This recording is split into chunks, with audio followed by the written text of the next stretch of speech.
Good evening, everybody. To everybody from the Middle East, good morning to our esteemed speakers from the United States.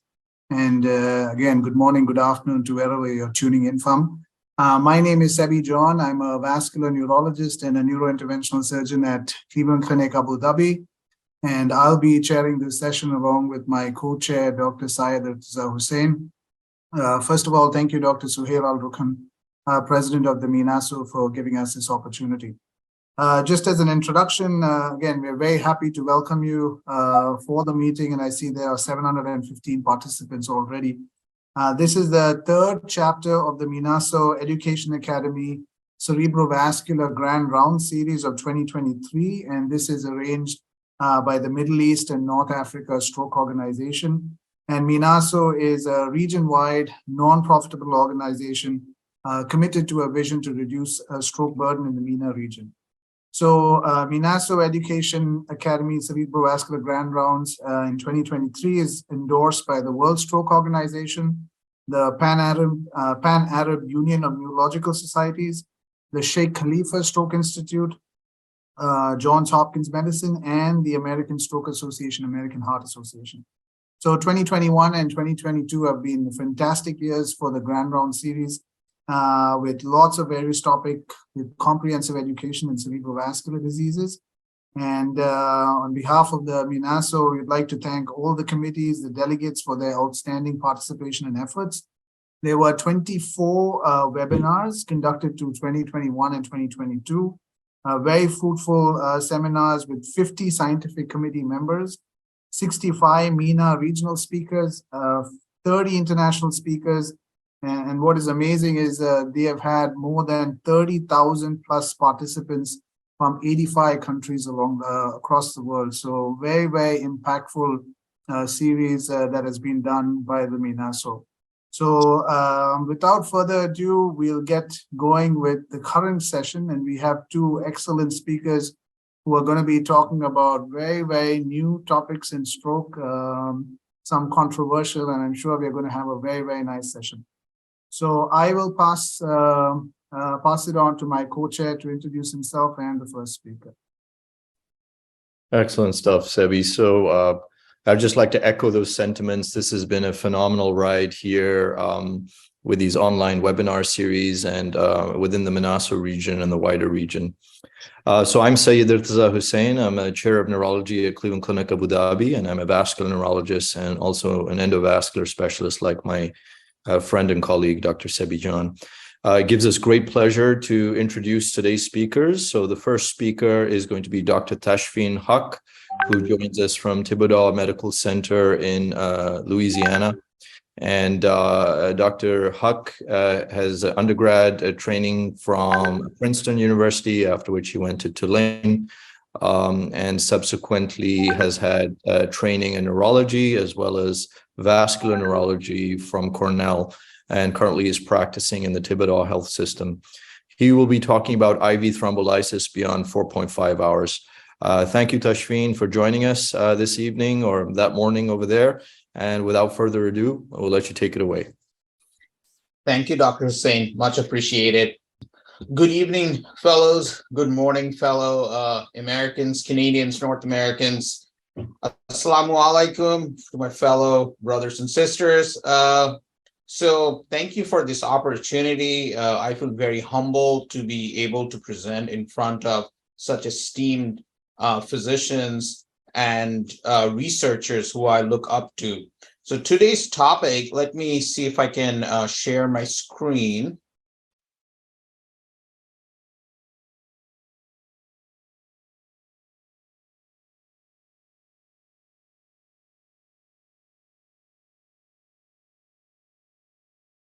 Are you able to see my screen at your end? Yes, just maximize it.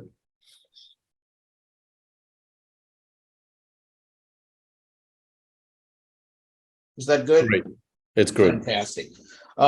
So I have the opportunity today to talk about a rather controversial, as Dr. Hussain alluded to earlier, about what are we going to do about thrombolysis beyond 4.5 hours. these are my credentials. As he said, I am a vascular neurologist and a stroke medical director for a regional hospital system in Louisiana, Thibodaux Regional Health System. I'm also an adjunct assistant professor of neurology at Tulane School of Medicine, where I did my medical school and my general neurology training. And I also I'm humbled to work as a stroke champion for the Louisiana Emergency Response Network, where we help create and identify and modify, stroke systems of care and how we can better serve our communities over here. So just a little background. Most of you are familiar with this. Stroke has been the leading cause of morbidity and mortality worldwide. In their lifetime, 25% of the world's population will be affected by stroke. And even though the incidence of stroke is decreasing, still we have greater than 15 million new cases worldwide. According to 2010 statistics, there were about 5 million deaths, and with more than 5 million permanent disability. And when we adjust for productivity, we have 39 million disability-adjusted life years globally that were lost. And that does not take into account all the non-economic aspects of it, the caregiver fatigue, the social implications, so on and so forth. In USA, approximately 800,000 people are affected by stroke annually, and out of every 19 deaths, stroke is one of the leading cause for it, which makes it in the 5th in category for all mortality causes. So in our current guidelines, we are allowed to give thrombolysis with TPA, tissue plasminogen activator, or TNK, tenecteplase, up to 4.5 hours. Beyond 4.5 hours, and within 24 hours of last known well, we usually send patients for endovascular treatment. And I believe Dr. Ramchand is going to speak extensively about it and the challenges about it.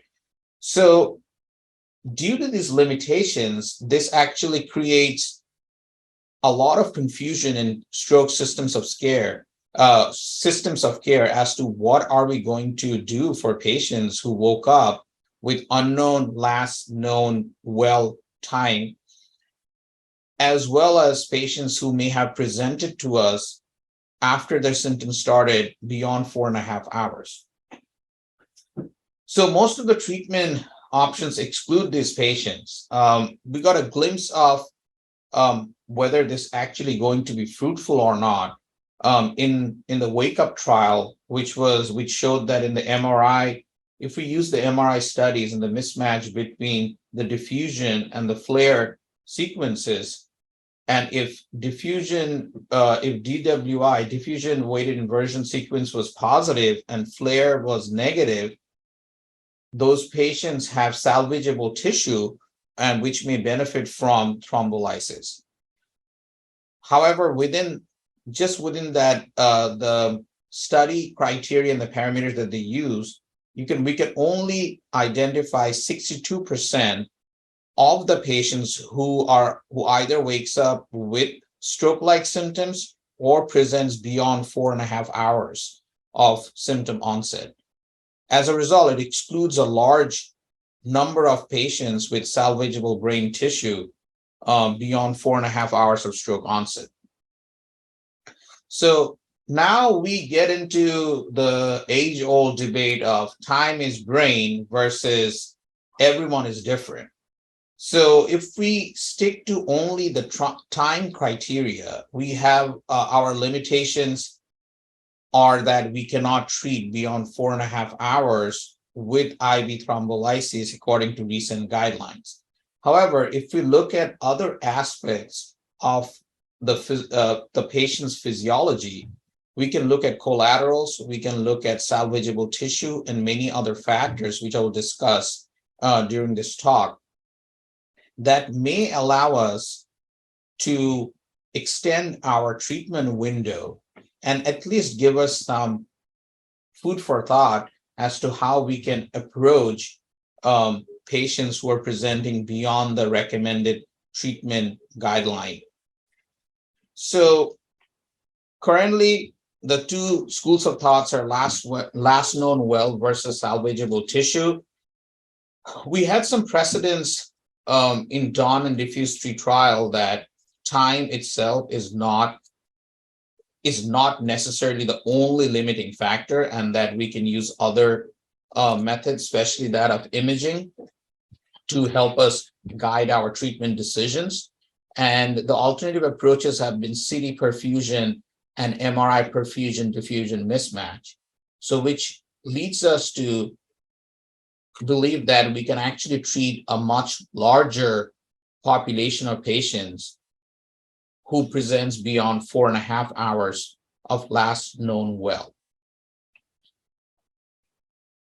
A little timeline as to how we got here. In 1996, when the initial NINDS trial was published, this was essentially practice changing for stroke. But in that trial, the inclusion criteria was up to 3 hours of last known well.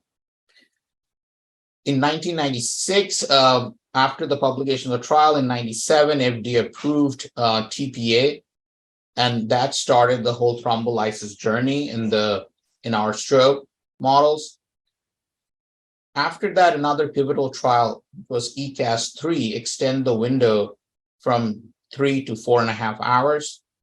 There was a meta-analysis that was done by, it's called Irma's meta-analysis, which suggested that maybe we can push it to up to 6 hours, but there were a lot of limitations and controversy about that study. Hence, it was not adopted, and 4.5 hours remained within the guidelines.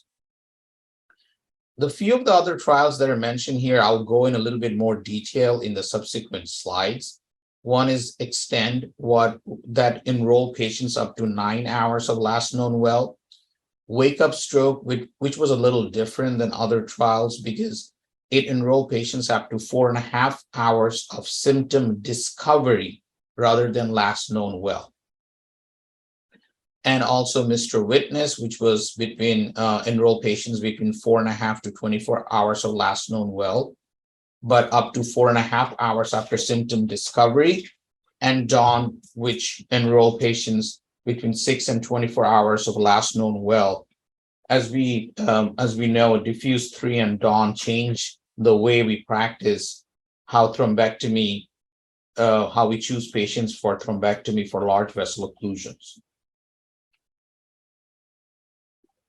If you look up Wake Up trial, which is also known as the MRI-based thrombolysis in Wake Up Stroke trial, which was published in 2008, it actually helped us switch our thought process from a time-based model for thrombolysis to a tissue-based model.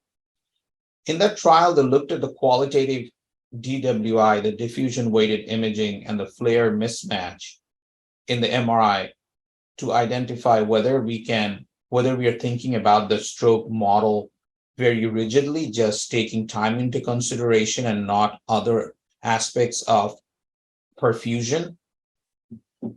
So in that study, they found that patients who were treated with thrombolysis at 3 months, their functional status, which was measured by MRS, modified Rankin scale, was between 0 and 1.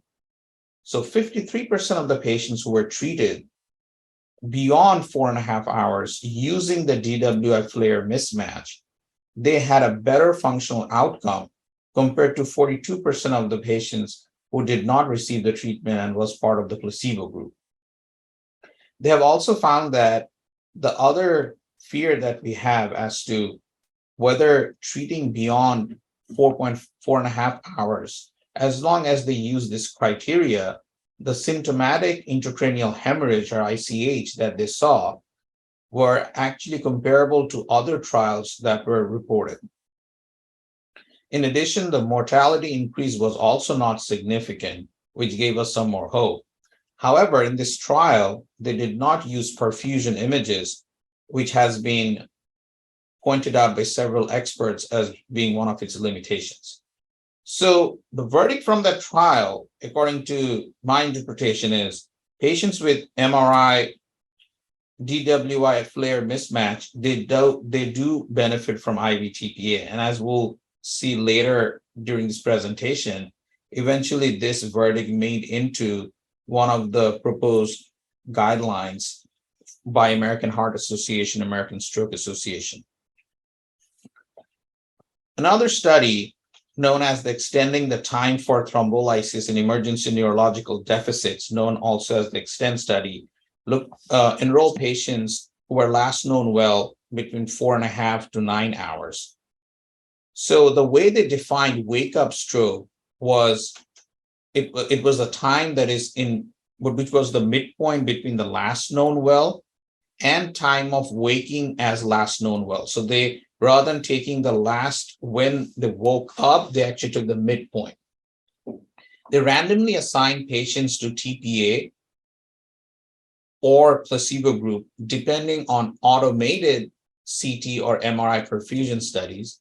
And they found that those patients did show improvement and excellent functional outcomes, again, as measured by MRS compared to the placebo studies. Even in this trial, they did not see a significant increase in the number of patients with symptomatic intracranial hemorrhage, which was very promising. However, the limitation of the trial was that the sample size was very small. The total number of patients enrolled were 225. Hence, the applicability of this study beyond a small group was again brought into question. Another study known as EPITHET, also the echoplanar imaging thrombolytic evaluation. It was a phase 2 randomized control trial where patients received TPA between 3 to 6 hours after stroke onset using the perfusion-diffusion MRI mismatch. This too had a small sample size, only 70 patients who were treated between 4.5 to 6 hours. The results from this trial was mostly neutral. However, the subgroup analysis from this trial gave us some food for thought. It showed that thrombolysis reduced relative infarct growth and also increased the rate of perfusion beyond the recommended treatment window. And it also showed that effective reperfusion was associated with good neurological and functional outcomes as measured by MRS. Two other trials that becomes relevant to this discussion are ECAS-4 EXTEND trial and also the other trial known as Mr. Witness or Unwitnessed Stroke Onset trial. In ECAS-4 EXTEND trial, 119 patients were randomly assigned by visual assessment of perfusion-diffusion MRI. The way this trial was different from that of EXTEND was that in ECAS-4 EXTEND trial, they used a visual approach rather than an automated assessment to select the patients. And in this trial, they did not find any statistically significant benefits of using TPA beyond the recommended treatment window. In Mr. Witness, they found that the safety of TPA when it's given beyond the 4.5-hour window up to 24 hours since last known well was actually that it was safe to administer the agent. And they did select the patients using quantitative flare DWI mismatch on MRI. So a meta-analysis of three of these major trials was published where they looked at the data from EXTEND, ECAS-4 EXTEND, and EPITHET. Given each of the trials themselves had a smaller sample size, they wanted to look at whether combining the data, whether it gives us similar or different results, and how can it help us think more about administering thrombolytic agents beyond the recommended 4.5 hours. So they looked at 3 IV thrombolysis trials in the late window period between 4.5 to 9 hours. and they looked at the CT perfusion versus MRI diffusion perfusion mismatch. And they found that in patients with a mismatch, IV TPA was associated with the increased likelihood of attaining a better functional outcome at 3 months, and which was statistically significant. So 36% of the patients who were treated with IV TPA or IV thrombolysis beyond 4.5 hours actually had a better functional outcome as compared to 26% of the patients who were in the placebo group. The odds ratio for that study was 2.06. So the primary outcome of the meta-analysis was that excellent functional outcomes at 3 months adjusted for baseline age and clinical severity was achieved in 76 patients, which is 36% of the 211 patients that was evaluated. Out of that, 29%, i.e. 58 patients, were in the placebo group. There were no significant difference in mortality between the two groups, and patients treated with IV TPA in 4.5 to 9 hours or with wake-up stroke had a reduction in disability as opposed to individuals who received the placebo. Symptomatic intracranial hemorrhage was more common in the TPA group, but it was only 5%, 10 out of the 213 patients, as opposed to 1 out of 201 patients in the placebo group, which has been, these findings have been very similar to prior trials as well. However, they also concluded that this benefit was not found in patients who did not have a mismatch. Hence, the mismatch was important to make the decision of extending or at least offering IV thrombolysis to patients who are coming beyond 4.5 hours of symptom onset. However, this meta-analysis has a number of limitations. It's a small sample size, all things considering. Also, the mismatch and perfusion criteria were different in each of the trials that it combined data from. So it's not exactly an apples to apples comparison. They did find that patients with mismatch did not have a lower rate of symptomatic intracranial hemorrhage than those without the mismatch, which also raised some questions. And there were significant differences were identified in the baseline characteristics of the patients without the mismatch. They found that patients in the TPA group had worse baseline prognosis compared to the control group. So the groups were not adequately matched. So there were more severe strokes in the treatment window with an average NIH stroke scale of 10, as opposed to in the placebo group where the stroke scale was around 6.5. The patients who received the thrombolysis had a higher evidence of large vessel occlusion, and they also had a larger ischemic core at baseline. Hence, it's very difficult to make, again, an apples to apples comparison as to the efficacy. They also, in that meta-analysis, another issue that was raised was that despite these differences in prognosis, adjusted point estimate of effect for benefit with TPA in patients without mismatch was actually higher than 1. Hence, the mismatch becomes an important factor in decision-making. And also, they found that small number of patients without the mismatch, which were 98, 45 in the placebo group and 53 in the TPA group, it limited the validity of any conclusion regarding the benefit or harm because of the statistical insignificance in comparison to the patients without the mismatch. So, combining all these evidence from the different trials and meta-analysis, where are we at this point in time?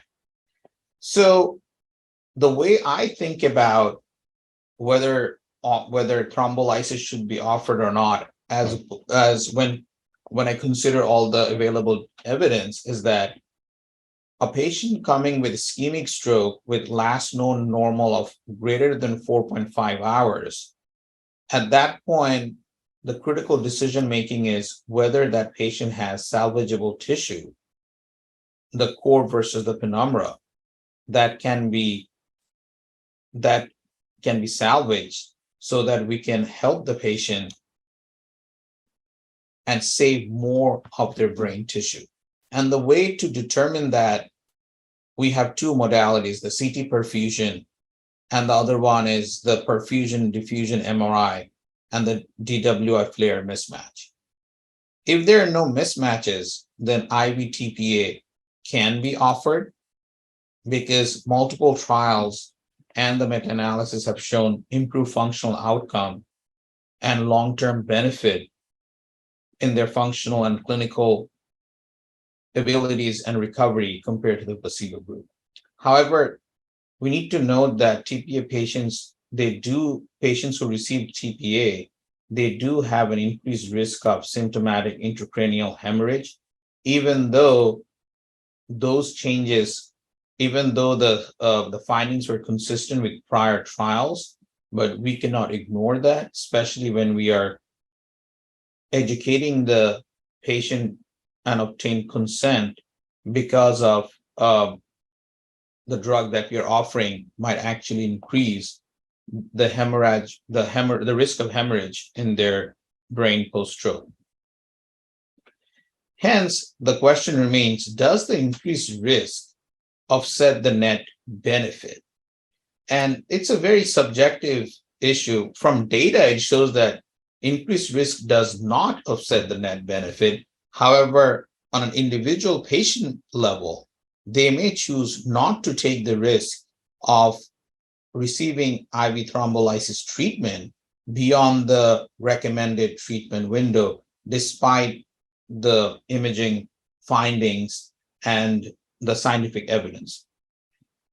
The benefit to risk ratio appears to be larger in patients with automated perfusion mismatch criteria, which again gives us food for thought as to should we try to use more of technology, imaging, maybe even AI, artificial intelligence, to look at mismatch criteria and calculate ratio as opposed to using just visual approach of identifying these patients. So these raises the challenges, some of which I talked about earlier. Who is then our optimal patient? Who's that patient that checks all the criteria who would benefit from receiving IV thrombolysis beyond 4.5 hours? With TNK being approved now and being adopted as the agent of choice in many centers, the issue becomes, which one do we choose, IV TPA or TNK? Again, what dose do we choose? Do we use the 0.25 for TNK, 0.9 for TPA, milligram per kilogram, with a max of TNK being 25 and TPA being 90? Or do we use the 0.4 milligram criteria? There are also other challenges regarding stroke systems of care with triage pathways and working with frontline workers who are our first responders. So currently we have triage pathways that are set for endovascular treatment, but there are none that are set for IV thrombolysis. And also, we don't know whether combining endovascular treatment and IV thrombolysis in the extended window, we still do not have clear safety and efficacy data for these patients. Going beyond that, the scales that we are using for large vessel occlusion for our screening criteria that are particularly used in the pre-hospital setting, they actually have, they're unable to be adapted for IV thrombolysis, especially beyond 4.5 hours. Hence, we need to come up with better like different ways of approaching those patients. The other trials, when we look at our prior trials, the extended time window in the IV thrombolysis trials, they did not include patients who were eligible for endovascular therapy. Hence, there's a gap in knowledge regarding how we are going to, how these findings actually translate, or whether we can extrapolate these findings and make it a generalized treatment model for all patients who come beyond the recommended treatment window.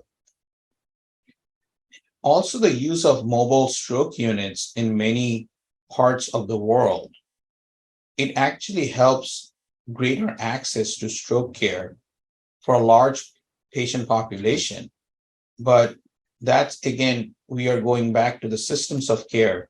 We're going to find out what kind of scales should be used and what decision tree to follow. Because as we all know, stroke is a treatable emergency, and creating a clear pathway for our first responders will mean we will have better outcome for our patients. Finally, not all triage centers are equipped with advanced imaging capability. They may not have an MRI machine available. Even if they do have it, they may not be able to do a diffusion perfusion study. CT is actually available in most of the triage centers, but they may not have the capability to do a diffusion perfusion mismatch study. So these limitations we definitely have to keep in mind, as we know that stroke care differs immensely between centers who have the ability to offer these imaging studies as opposed to centers that cannot. And many of them are actually in remote areas. So that truly becomes difficult for them to offer these services. But with challenge comes opportunities. I like to be hopeful, and that's how we make progress in stroke care. Hopefully we'll keep on making progresses. So in our most recent American Heart Association, American Stroke Association stroke guidelines, the guidelines did endorse the application of DWI flare mismatch to screen patients for IV thrombolysis treatment in the extended window. However, the other benefits of this is that unlike endovascular treatment, the extended IV thrombolysis does not require moderate to severe deficits. So the patients do not have to have a high stroke scale for them to receive it. So patients with lower stroke scales between 0 to 5 and beyond, they are eligible as long as there is a mismatch. Also, the use of mobile stroke units and use of telestroke have improved access to vascular neurologists and other first responders, where we are able to obtain imaging faster and make decisions regarding whether IV thrombolysis should be administered or not. Recently, portable MRI scanner has been approved by FDA, so which is again another glimpse of hope that going forward, maybe we can equip a lot of our mobile stroke units with portable MRI scanner, and which will help with stroke systems of care. However, as I alluded to earlier, we definitely need to change triaging policies for IV thrombolysis in the extended time window, because the existing triaging options that we use for large vessel occlusion are not relevant, are not always relevant with this patient population. There are some future trials that are ongoing that are looking into the extended time window and the efficacy of thrombolysis in that time window. One of them is called Timeless, where they're using tenecteplase, and they're seeing whether patients who receive IV tenecteplase versus the placebo before endovascular treatment with large vessel occlusion presenting within 4.5 to 24 hours of symptom onset, whether IV tenecteplase actually helps with better functional outcome as opposed to not receiving IV thrombolysis. TWIST trial is looking at something similar, whether IV tenecteplase will actually help with better functional outcome before endovascular therapy, but the time window there is less than 4.5 hours. The other trial is TEMPO-2, which is tenecteplase tissue type plasminogen activator evaluation for minor ischemic stroke with a proven occlusion. It's currently enrolling right now. It has included patients with mild stroke or TIAs up to 12 hours of last known normal. And finally, NORTEST-2, which is enrolling patients who can receive tenecteplase within 4.5 hours of symptom onset or awakening with DWI flare mismatch. This is mostly looking whether TNK can be used as an agent as opposed to TPA in the extended time window, but just up to 4.5 hours. However, they're including patients that may receive thrombectomy within 6 hours from last known well. So going back to thinking about how we are going to select patients for in the extended time window, for the endovascular treatment windows, when we see 0 to 6 hours from last known normal, we get non-contrast CT and CT angio. CT perfusion and MRI studies, if they're available, great. Otherwise, we end up transferring the patients to the appropriate centers where they can receive the correct care. And if they present within 6 to 24 hours of last known normal, we again get non-contrast CT, CT angio, perfusion, or MRI brain, MR angio, and MR perfusion studies. However, imaging that will require in the thrombolysis treatment windows, right now, currently between 0 to 4.5 hours, we make the decisions based on non-contrast CT, MRI, if available, and if the systems of care actually allow for a quick MRI study, which itself can be a challenge. However, going forward, if we for our patients who presents beyond the 4.5 hours with unknown or last known well with symptoms, even if they're minor, and we have ability to obtain a DWI flare mismatch, that would almost become standard of care before we make a decision regarding thrombolysis. So I borrowed this decision tree from our colleagues at Learn here, Louisiana Emergency Response Network, just to give our trainees a better, almost like a visual aspect of what we spoke about in the last 20 minutes or so. So if this actually will help them make decisions while they're seeing the patient. So when they have wake-up stroke or unknown last seen normal, again, obtain CT head, perfusion, if available, and CTA head and neck. If there's a large vessel occlusion and a mismatch, then approach towards mechanical thrombectomy. If large vessel occlusion is absent, then try to obtain a stat MRI brain without contrast. And if there's DWI negative or flare signal changes, then we cannot offer any recanalization therapy or IV thrombolysis. If it's DWI positive and no flare signal changes, then we can offer IV thrombolysis.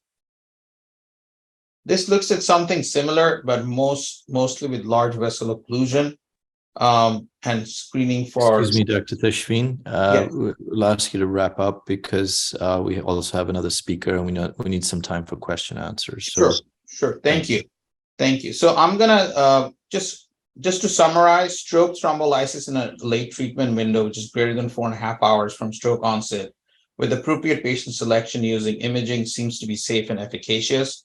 It should not prevent referral of a patient for endovascular clot retrieval, though. So it might allow thrombolysis as a bridge therapy during transport or standalone treatment in the settings where endovascular clot retrieval is not available. Meta-analysis provide justification for late time window or wake-up thrombolysis in appropriately selected patients. And there is clear evidence for the use of automated perfusion to identify patients eligible for late window thrombolysis, but the evidence is scarce. Hence, we're gonna look for future trials of thrombolysis, whether it might shed us better insights into this treatment protocol. Thank you so much for your time. Truly appreciate it. I feel humble, and thank you for listening to me. Have a good one. Bye-bye. Wonderful. So thank you for that comprehensive review. So Tashfin, we have another talk here, and then we usually keep some time towards the end for a question and answer session. If that's okay. Unfortunately, I'm really sorry. I am actually in between seeing patients. So given it's daytime, I'm very happy to, if there are any certain questions I can respond to maybe later, but there are some pressing issues in the hospital that I must attend to. I sincerely apologize. Thank you. That's fine. We'll move on to the next speaker. Thank you. Thank you, sir. Okay, once again, thank you very much, Dr. Tashfin. It's a pleasure to introduce the second speaker, who is Dr. Preethi Ramchand. She is a clinical assistant professor of neurosurgery and the medical director for neurocritical care at Mainline Health Jefferson Neurosurgery. She did her undergraduate training at Princeton and subsequently attended her medical school at University of Texas, Houston. And then she has done fellowship, residency in neurology and fellowships in both neurocritical care and endovascular neurointervention at the University of Pennsylvania Hospital. Specific interests are the elective and emergent management of cerebrovascular diseases in both critical care and neurointerventional settings, as well as the optimization of healthcare delivery to these patients as they move from the emergency room to the endovascular suite, to the ICU, and towards recovery. I think she has a recorded talk, and we're looking forward to listen to this very, very new topic, endovascular therapy in large core infarcts.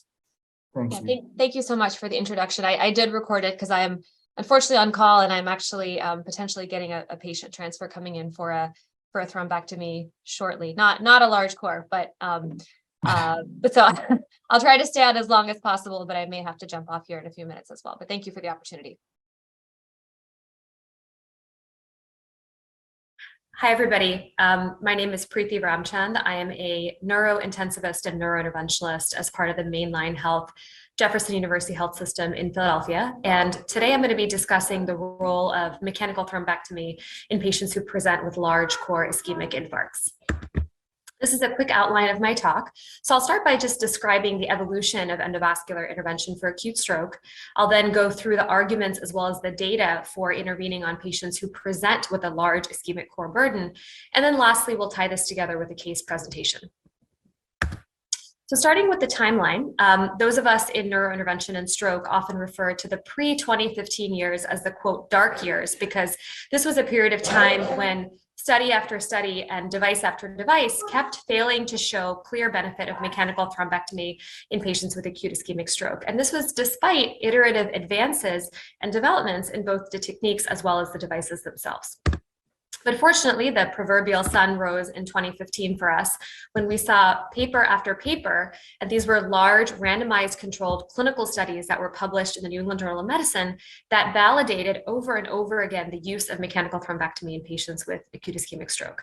And what was particularly remarkable about these studies was not only that they verified the use of thrombectomy in patients with stroke, but they showed exactly how effective thrombectomy was. So if you look back at the original trials and look at the numbers needed to treat to prevent major disability or death at 90 days was as low as 2 to 3. So really pretty incredible and compelling numbers.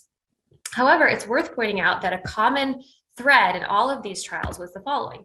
All of these trials required patients to have a limited core volume when they presented. So small core defined as either less than 70 cc's of core volume on CT perfusion or an aspect score of 6 or higher, and they had to present within a relatively short time window. So the majority of these cases required 6 hours from last known well. Revascat went up to 8 hours and Escape went up to 12 hours, but nonetheless, relatively strict parameters for inclusion. And so people eventually started asking if these numbers needed to treat are in fact so low and thrombectomy is so life-saving for so many people, is it worth broadening our inclusion criteria to capture more patients who may see benefit from this procedure? So then 3 years later, you have the publication of the DAWN trial and the DIFFUSE-3 trial, both published in 2018. And this looked at an extended time window for patients coming in for acute ischemic stroke and the role of thrombectomy. And not surprisingly, once again, both these studies showed that there was significant benefit for certain patients who presented within these extended time windows to receive mechanical thrombectomy. So let's go ahead and just summarize the key points that we've made so far. So one, we know that thrombectomy is highly effective in certain patients who present with acute ischemic stroke. We know that the numbers needed to treat in those original 2015 trials are very low and therefore very compelling. And putting those two things together, we believe that there is likely a role for broadening the inclusion parameters to include more patients who may see benefit from mechanical thrombectomy. And we saw how that was applied with regards to the time window with both DAWN and DIFFUSE-3. But now the question becomes, can we also apply this to patients who present with large core stroke burdens on admission? So let's start by just defining how we even delineate what the core volume is. And there's two broad categories of doing this. One is using the aspect score, and I'm sure many of you in this audience are familiar with how this is done. The aspects method takes the MCA territory and divides it into 10 discrete zones. And for every zone that has an infarct, you subtract 1 point from the number 10, so that the lower your aspect score, the higher your overall infarct burden. Now, an important limitation of the aspect score is this is unique to just the MCA territory. It does not apply to the ACA territory nor to the posterior fossa. The other strategy is employing CT perfusion. There's a number of different programs and softwares that are now out there that are able to do this, but the original program was the Rapid software. And regardless of which program you use, the basic concept is actually relatively straightforward. The program takes a combination of your cerebral blood flow in conjunction with the time to cerebral perfusion to give you an image that looks something like this. And what this is an ability to both quantify as well as qualify the degree of mismatch between dead infarcted core, which you can see here on the left in that purple pink color, versus ischemic, potentially salvageable penumbra, which is seen on the right side in that green color. And the basic concept is the larger the degree of mismatch between ischemia and core, the more the patient will benefit from thrombectomy. So this is a patient, for example, who would likely very much benefit from mechanical thrombectomy because there is a mismatch of almost over 200 cc's. Very different than this patient where you can see the core and the penumbra are almost matched, at least as it pertains to eloquent cortex and relevant salvageable territory. All right, so with that being said, let's go back to the original question of, is there a role for mechanical thrombectomy in patients who present with large core strokes?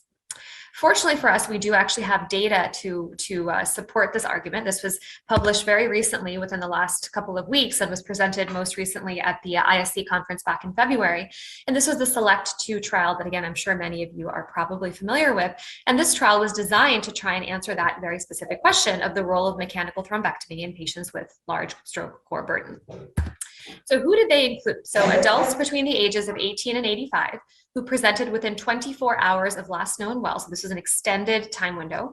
They had to have proximal vessel anterior circulation occlusions, either ICA or MCA M1 segment occlusions. And they needed to have a large core, which was defined either by an aspect score of 3 to 5 or a CT perfusion core of greater than 50 cc's. The primary outcome was the functional outcome or the modified Rankin score at 90 days, which is consistent with most of the large thrombectomy trials. And then there were a number of secondary and safety outcomes that I've listed here as well. The trial, interestingly, was actually stopped early due to efficacy because there was such an overwhelming benefit of mechanical thrombectomy in these patients. At the time at which the trial stopped enrolling, there were 178 patients in the thrombectomy arm and 174 in the medical care group. And this is just the baseline demographic characteristics of these patients. And I apologize for the small font, but I'll just highlight some of the salient points here. So the median age in both groups was in the mid-60s. somewhere between a quarter and a third of patients had tandem occlusions, meaning both MCA and ICA occlusions. About a fifth of patients received intravenous thrombolytic of some form. The median aspect score for both groups was 4, and the median core volume in both groups, defined by either CT perfusion or MRI, was 80 cc's. All right, so what were the results? Well, this was a primary intention to treat analysis, and I will say there was actually relatively minimal crossover between groups. I think there were 2 patients in the medical care arm that underwent thrombectomy, but otherwise relatively little crossover. So in terms of the primary outcome, the generalized odds ratio favoring thrombectomy was 1.5, with approximately close to 80% of patients who underwent thrombectomy having a successful recanalization, which is defined as a TICI score of 2B or higher. And in terms of secondary outcomes, we saw that patients who underwent mechanical thrombectomy were 2 to 3 times more likely to be either functionally independent or be independently ambulating at 90 days. In terms of safety outcomes, we saw that patients who had symptomatic intracranial hemorrhage were half as likely in the thrombectomy arm. But interestingly, patients who underwent thrombectomy were 1.6 times more likely to have early neurological worsening, which is defined as an increase in your NIH stroke scale of 4 or more within the first 24 hours. Now, that being said, the primary endpoint of modified Rankin at 90 days still did favor the thrombectomy group. And then lastly, there were a few procedural complications that were limited, of course, to just the thrombectomy group, which ranged anywhere from 0.6% to 6.2%, depending on the specific complication. And so based on this, the authors conclude the following, that for patients who have acute ischemic strokes due to proximal large vessel occlusion and who have a large ischemic score, endovascular thrombectomy, in addition to medical management, is associated with better functional outcome at 90 days, with the important caveat that people who undergo thrombectomy do have associated procedural vascular complications. So with that said, I do want to end with a clinical case that I hope will tie together all of the points that we've just made. And this was a real patient who I took care of a couple of years ago. This was well before the SELECT-2 trial came out.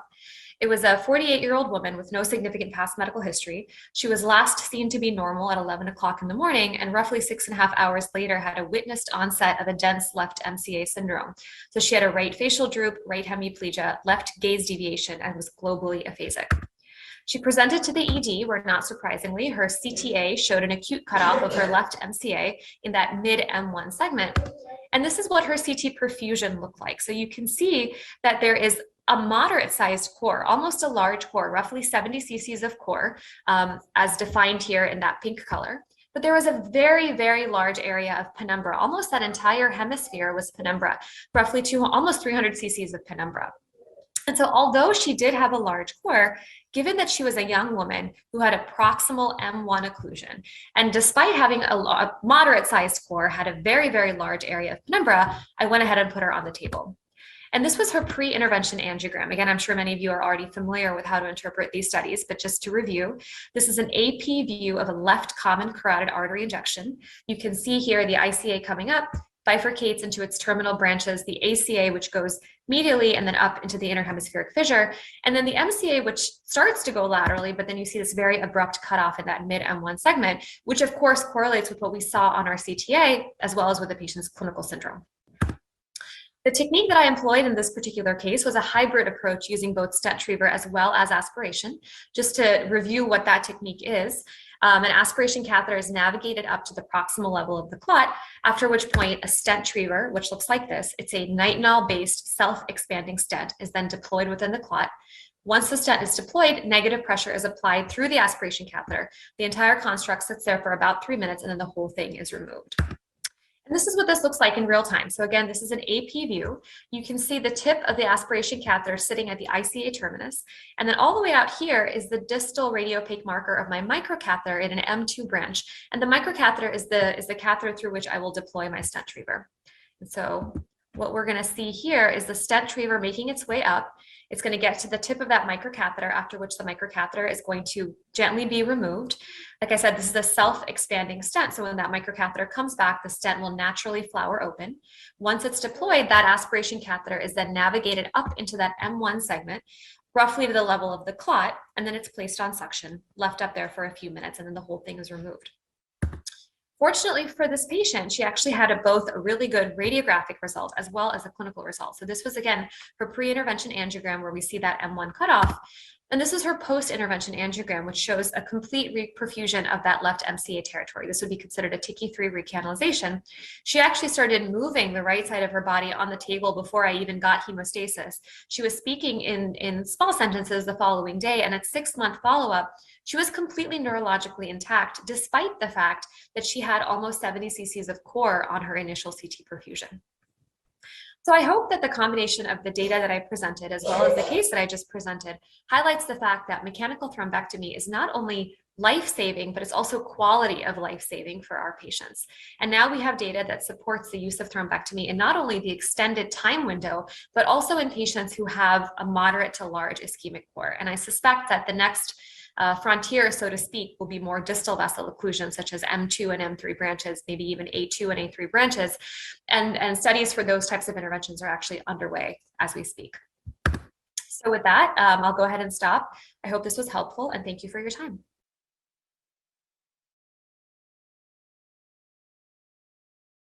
Hi, everyone. Thank you. Thank you very much, Dr. Preethi, for this new data that you presented very nicely. And again, thank you to both speakers who have touched upon two very, very important topics that we deal with in stroke these days. Of course, a lot of patients coming in outside the time window for thrombolysis, and a lot of people with large vessel occlusion, but large cores. So thank you very much for these very nice talks.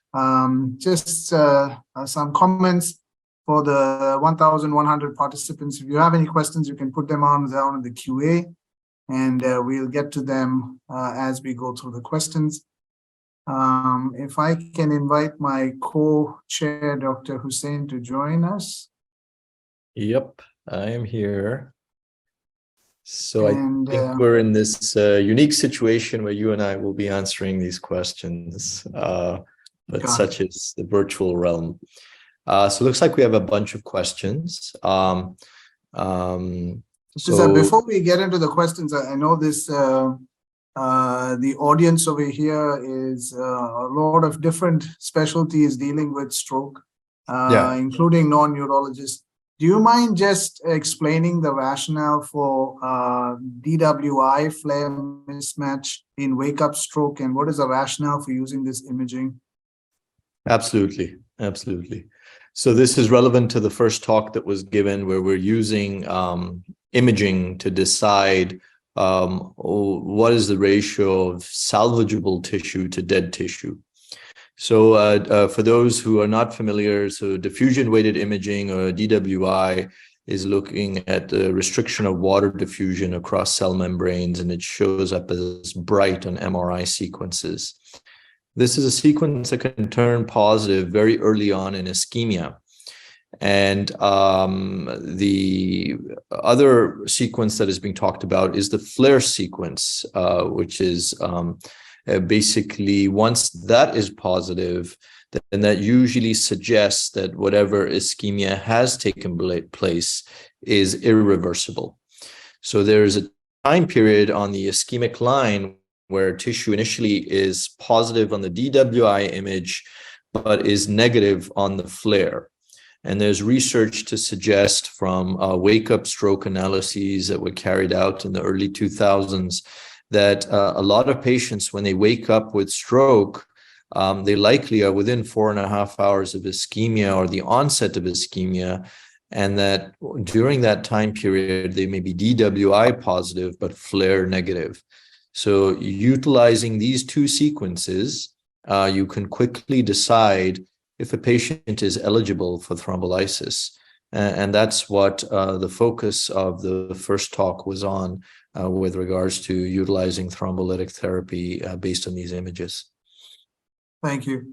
And the other imaging that was being focused on is the perfusion imaging. So if you choose a CT perfusion, there are automated maps which you can get, which determine what is the core of the infarct and what is the mismatch. So for instance, for the EXTEND trial, they looked for a ratio of mismatch greater than 1.2. in terms of volume, they wanted a greater than 15 cc of mismatch. So these are the things we use when we are trying to choose patients who are outside of the 4.5 window or those who are wake-up stroke. Another thing which is worth mentioning is all these trials excluded patients who are going to go for thrombectomy. So, of course, if you have a patient who you are intending to take for thrombectomy or plan to take for thrombectomy with a proximal large vessel occlusion, we generally take the patient for thrombectomy without giving the TPA if they are outside the traditional 4.5 window. So just bear in mind that this caveat when you read this literature. Of course, you can give TPA, and that has not made its way in the American Heart Association and Stroke Association guidelines yet. But there are some expert consensus on, possibly combining IV TPA in patients with large vessel occlusion who present greater than 4.5 hours. So these are the caveats to think about when you have patients over 4.5 hours who you want to consider thrombolizing. Absolutely. So second question, if patient came within 4.5 hours, however, DWI and flare match, what step to do? So of course, I would assume that this center has already gone through the acute stroke process of what I just mentioned of ruling out a large vessel occlusion. So if you do a CT head and it looks without bleed and no large core, you've done a CT angiogram which shows that there's no large vessel occlusion. And suppose you do a diffusion flare with an MRI and there's no mismatch, meaning both the images are matched, then this patient is not a candidate for thrombolysis.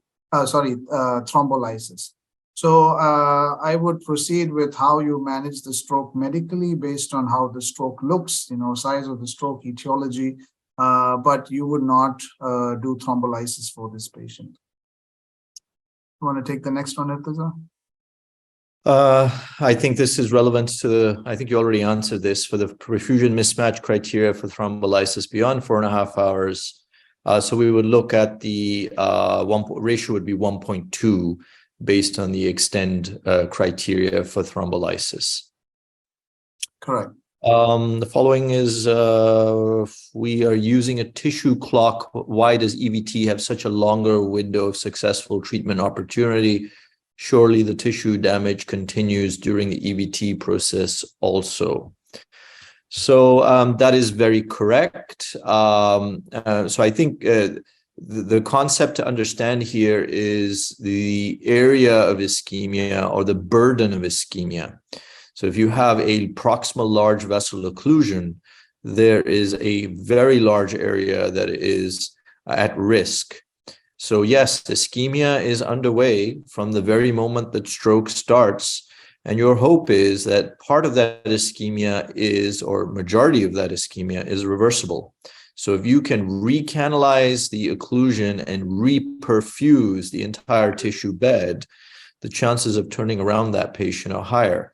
But absolutely, during the whole time when we are taking patients for thrombectomy, the ischemic clock, the tissue clock is ticking. And that's why we have goals, door to needle puncture times, revascularization as soon as possible, to do it as quickly, as swiftly, and as efficiently and as completely as possible. So we're in no way replacing the tissue clock. We're working with the clock.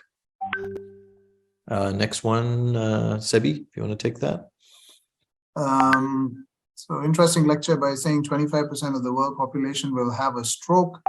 I think I think he was referring to all types of stroke, including lifetime incidence. So over a lifetime, inclusive of all types of stroke. Ischemic, hemorrhagic, and within ischemic, all types. So that's that. Yes. Yeah. So next question by Dr. Sulaiman Al-Hatmi. Still the data limited to give IV thrombolysis beyond 4.5 based on perfusion scans on recommendation from A, and yet even thus so far the data is promising. So if you follow the AHA guidelines, there is recommendations for thrombolysing based on DWI flare mismatch. and that is what we have discussed. Based on what kind of imaging that you'll choose. Of course, if you look into limitations of imaging, firstly, advanced imaging may not be there in every facility. So this is something which is clearly understandable, that people may not have MRI or CT perfusion. But should you have it, usually CT is a little more easier to obtain. So if you have a CT scanner, most modern CT scanners are very, very capable of including CT perfusion studies. So you may choose to include that. MRI, especially 24/7 MRI, is slightly challenging. But remember that MRIs are a lot more sensitive in picking up lacunar infarcts. So you have to be cognizant that CT perfusion can miss small cores, such as what you would see in a lacunar infarct. So if your clinical presentation is highly suggestive of a lacunar syndrome, just have that, bear that in mind, that it may be missed by CT perfusion, and MRI has a higher sensitivity of picking it up.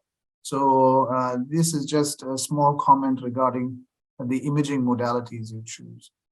Is there an indication for TM? I think is mechanical thrombectomy in distal thrombus localization. Thank you. Thank you, Mohammed, for that question. Very hotly debated topic again, as we are, expanding our indications for mechanical thrombectomy.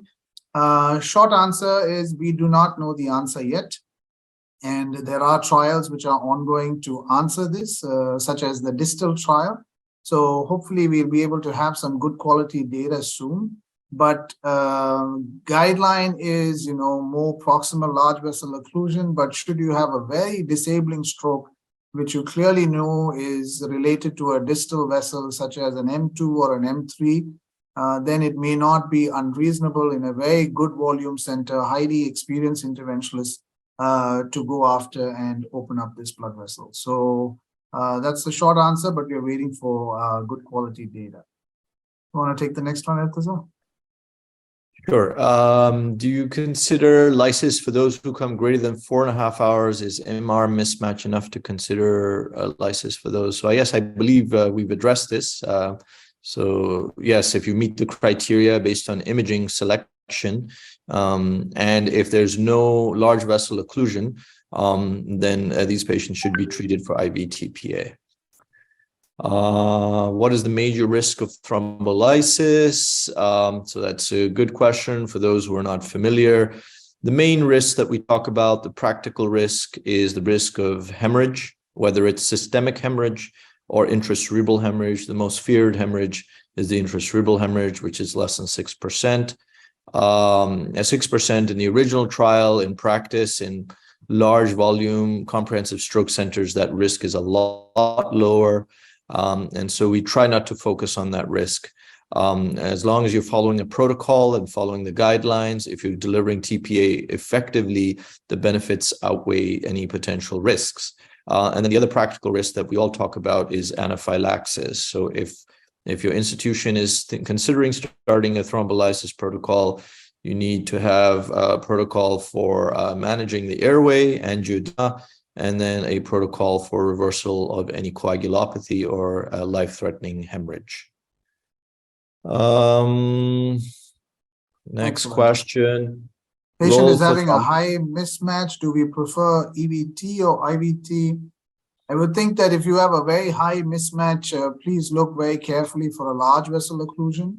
And these are both complementary treatments. I don't think it's one against the other. So we've done a lot of bridging thrombolysis trials, and the recommendation still is, if the patient is with a large vessel occlusion is eligible for IV thrombolysis, then the patient should be thrombolized and then should proceed for endovascular thrombectomy. So these are not competing treatments, they are complementary treatments. So if the patient is eligible, do whatever treatment fits them. Any role for thrombectomy for posterior circulation? Well, thankfully, again, the rate that we are proceeding with trials and data, we do have evidence for posterior circulation. So I'm specifically referring to basilar artery occlusions. So, of course, very high, there's a condition, it's a bad disease, 80% mortality. We had 2 trials earlier, which were the BEST and BASICS, which did not show benefit.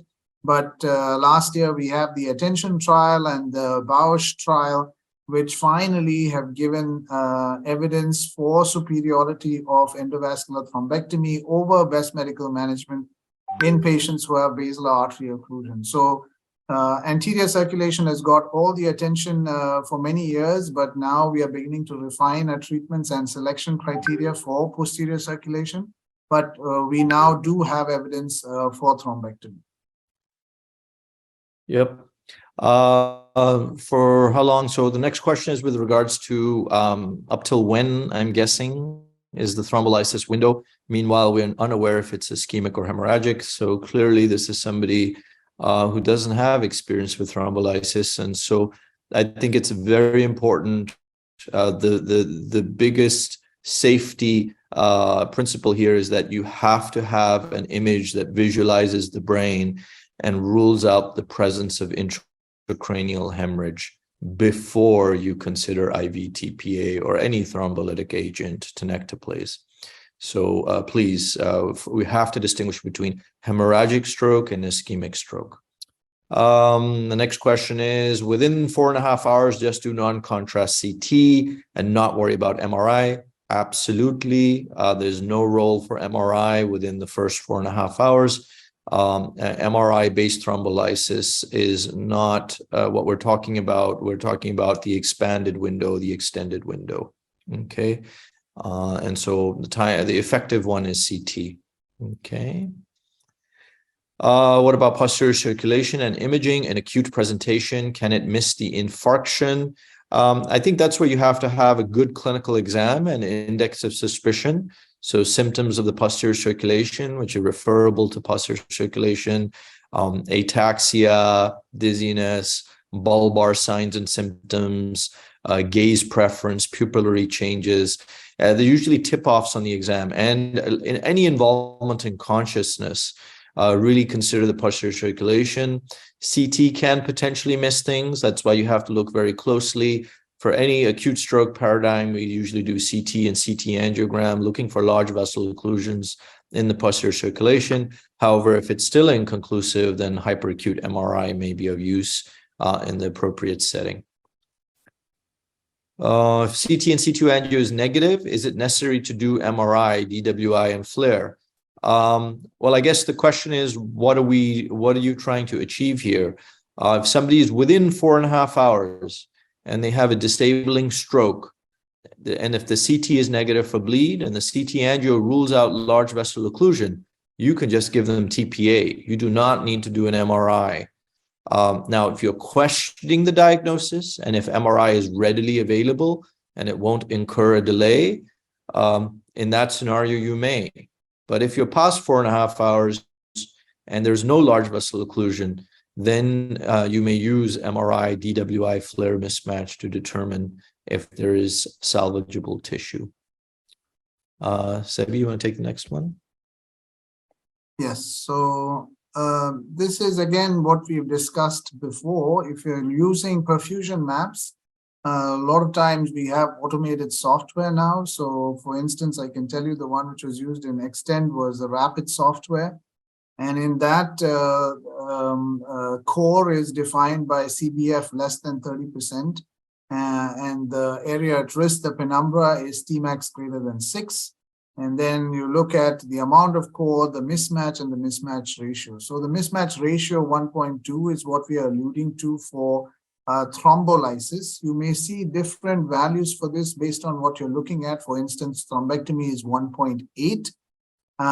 So careful at what you look at, but for thrombolysis ratio 1.2 and a difference between the core and penumbra at least 10 cc's. That's what we're looking at. Dr. Baby, Dr. Bobby, stroke and evolution initial NIH score 2 worsened after 6 hours without LVO. Can we thrombolyze based on diffusion perfusion mismatch? Yes. You do have the Extend, which was 4.5 hours to 9 hours.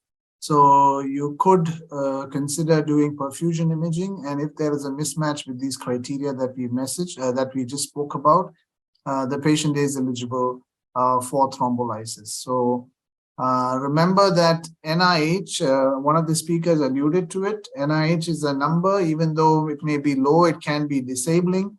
So bear in mind that we don't necessarily have to look at a number. We can have patients with an NIH of 0, but still have disabling stroke.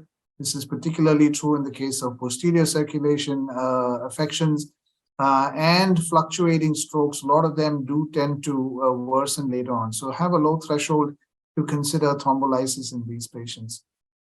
Can we decide for mechanical thrombectomy only with CT scan, angio-CT without mismatch volume because we do not have, okay. Yeah, great question, especially since the second speaker was discussing a lot about large core. So I'll give you a two-part answer. So what we have is anterior circulation strokes, which we were dealing with before the most recent data. So these are patients with, disabling strokes, which is NIH greater than 6 and good-looking aspects, meaning we're not talking about less than 6 aspects. If you have a good-looking CT and a large vessel occlusion within 6 hours, then you do not require any other multimodal or advanced imaging to choose that patient for thrombectomy. So you have a disabling stroke, high NIH, good-looking aspects, and a proximal large vessel occlusion within 6 hours, you do not need anything else. What the DAWN and DIFFUSE trial gave us was criteria to look for patients beyond 6 hours up to 24 hours who you can take for mechanical thrombectomy should they have a proximal vessel occlusion. So in this, you may choose to employ CT perfusion, where you look at the core and you look at the mismatch, and then you see what is the difference. Usually we are looking at a core of less than 70 cc's and a ratio between the core and the penumbra of greater than 1.8. So if they have these criteria met with advanced multimodal imaging, you could consider taking them for mechanical thrombectomy. The caveat, however, is a lot of these late presenters are slow progressors, and a lot of people had argued that if your CT looks good, you really don't need the CT perfusion. But anyway, as per guideline, you need to use some multimodal imaging from 6 to 24 hours. What the second speaker has brought up is very new data, and we have 3 trials. One is the Japanese trial, which was presented last year, and this year we have 2 trials. One is called the SELECT-2 trial, which is an American population, and the other one is called ANGEL Aspects, which is a Chinese population. This is further pushing the paradigm where we are looking at patients who come in with low aspects, which is less than 6. So these studies looked at aspects 3 to 5. What this essentially means is when you do your very first CT, that they already have a large area of their brain which shows ischemic changes. And these studies, although they were done in very different geographies, almost all showed the same results, that patients who have low aspects did improve with thrombectomy. Now, the SELECT-2 trial did use perfusion and looked at patients over 50 cc's, but even those who had large scores, which is 70 to 100 or very large, 100 to 150, all of them, the effect was the same. So it brings up a pragmatic question of where the stroke field is going. Even in the low aspects, meaning the patients who have bad CTs to begin with, did well, irrespective of how their CT perfusion looked, then you have to ask yourself, pause and ask whether we need CT perfusion at all. So you are going to hear a lot about this going forward. But a short answer to your question is, if you have somebody who's got a very high NIH and you've got a CT scan which looks reasonably good, for sure you don't need any other multimodal imaging if you've documented a large vessel occlusion. And with regards to low aspects, we have 3 trials now. It is not unreasonable to take these patients also for mechanical thrombectomy without any additional CT perfusion. I hope I answered that. No, absolutely. Well said. That's the direction I think we're going to be going in, because again, standardization of CT perfusion across different organizations, countries is very hard. And also a lot of times the perfusion software is prohibitively expensive. So I think CT and CT angio is going to have a role when it comes to the latter part of what Dr. Seby just discussed.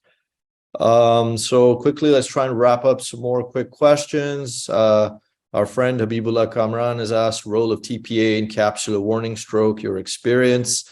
Yes, I've given it. I don't think it works. I think they worsen. So for those who don't know, capsular warning syndrome is what we know as crescendo TIAs or machine gun TIAs, where you basically have small perforating arteries going to the capsule, which probably have little small platelet plugs that are opening and closing.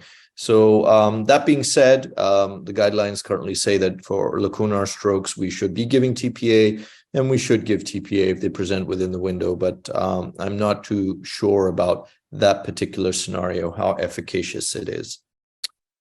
We have, where can we find these guidelines? Any reference? Absolutely.